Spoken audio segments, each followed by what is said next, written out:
Jake Cuenca for Bench Body of Work. See you guys.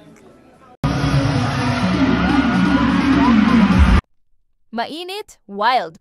Isa sa pinaka-inaabangang eksena sa Bench Body of Works fashion show nitong March 22 ay ang paglabas ng aktor na si Jake Cuenca at ngayon ay sakay siya ng isang motorsiklo. Helmet pa lang ang hinuhubad ni Jake ay dumagundong na ang sigawan ng audience.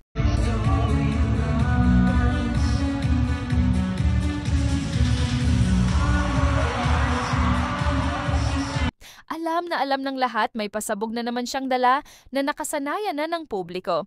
At hindi nga sila binigo ng aktor. Agad niyang ipinakita ang kanyang wild and hot performance na lalong nagpainit sa buong venue.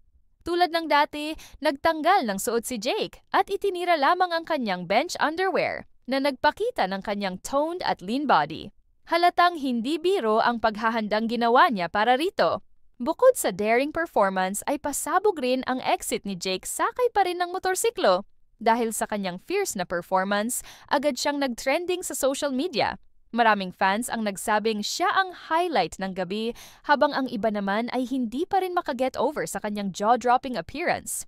Ikaw, anong masasabi mo sa performance ni Jake? Oh my